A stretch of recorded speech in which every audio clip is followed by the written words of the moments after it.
Operation save Adani అని నేను గతంలో చెప్పాను. దాని మీద ఈరోజు వ్యాసం కూడా రాశాను.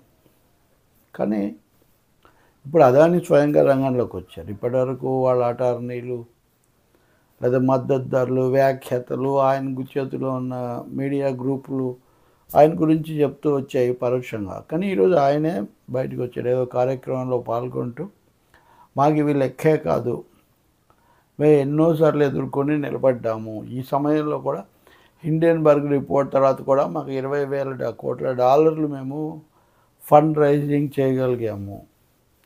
కాబట్టి మమ్మల్ని ఎప్పుడు ఎవరో ఒకరు ఏదో అంటుంటారు, ఇట్లాంటివి ఛాలెంజెస్ అనేవే మా అభివృద్ధికి గ్రోత్ ఇంజిన్స్ లాగా పనిచేస్తాయి అని ఇలా ఎదురుదాడి చేస్తున్నారు.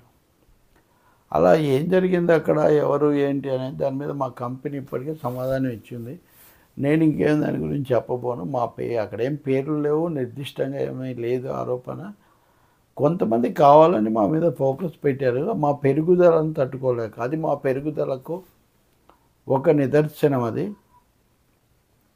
హిండెన్బర్గ్ రిపోర్ట్ కానీ అంతకుముందు కానీ ఇంకొక దశలో కానీ ఇవన్నీ వాడు కావాలని మమ్మల్ని దెబ్బతీయటానికి అని. మమ్మల్ని దెబ్బతీయటం అంటే భారతదేశాన్ని దెబ్బతీయటమే అన్న స్థాయిలో ఆయన మాట్లాడారు.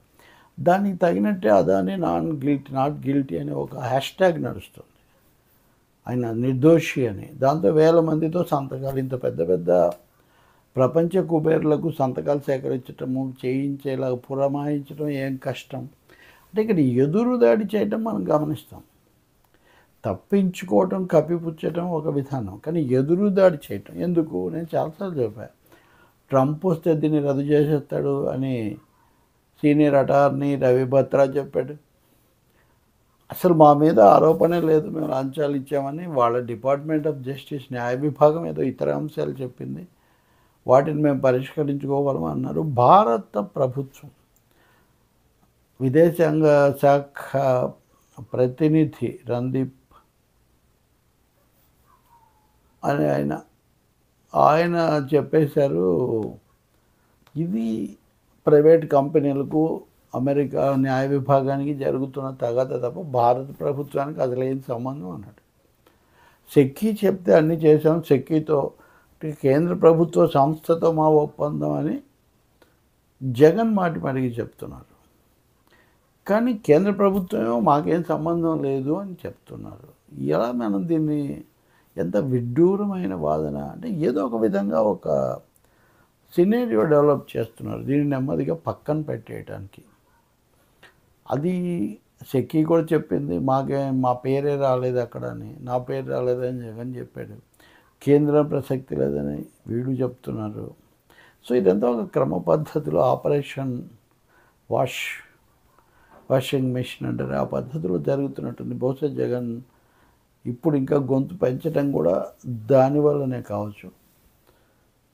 దీన్ని ఆ స్థాయిలో తిప్పికొట్టడానికి తెలుగుదేశము, ఎన్డీఏ కూడా సిద్ధంగా లేవు కదా.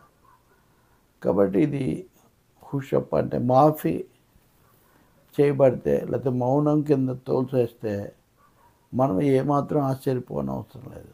అంటే ఆరోపణకు గురైన, అంత తీవ్ర ఆరోపణకు గురైన ఒక వాణిజ్యవేత్త స్వయంగా వచ్చి ఏం పర్లేదని ఎదురుదాడి చేస్తున్నారంటే ఆయనకి ఎంత భరోసా ఉండాలి. ఆయన వెనక సాక్షాత్తు మోదీ ప్రభుత్వం ఉందన్న నమ్మకం ఉంటుంది. దీనికి తగినట్టేనండి పవన్ కళ్యాణ్తో సహా భారతీయ కంపెనీల మీద దాడి ఒక కుట్ర. ఈ టైమింగ్ అనేది సందేహాస్పదంగా ఉందని పవన్ చెప్పాడు. ఇంకా బీజేపీ వాళ్ళు కూడా దాదాపు ఇదే వాదన. పెరిగే భారతీయ పారిశ్రామికవేత్తలను తొక్కేయడానికి ఇలాంటివి తీసుకొస్తున్నారు అని. అంత బాహాటంగా కొమ్ము కాయటం మొదలు పెడితే ఇంకేం చెప్తాం. నేను నిన్ననే చెప్పే వాళ్ళ పత్రికలో ముకుల్ రోహత్తగి వాళ్ళ వాదనలు చాలా ప్రముఖంగా వేశారు. అప్పుడు చంద్రబాబుకు వ్యతిరేకంగా రోహత్తగినే వాదించాడు. ఇప్పుడు ప్రభుత్వం తరఫున ఆయన వాదిస్తున్నాడు.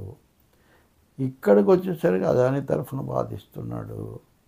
అంటే ఇలాంటి వాళ్ళ రిలేషన్స్, ఇలాంటి వాళ్ళ కనెక్షన్స్ ఎలా ఉంటాయి, వాళ్ళని పెట్టుకోవడం ద్వారా వాళ్ళు చేసే లీగల్, ఎక్స్ట్రా లీగల్ సేవలు ఎలా ఉంటాయి, ఎవరికి వాళ్ళు ఊహించాల్సిందే.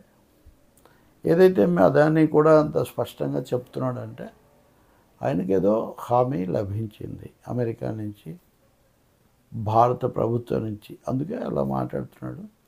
తెలుగుదేశం వరకు ఈ విషయంలో ఏం పెద్దగా అడుగు వేసింది లేదు వాళ్ళు.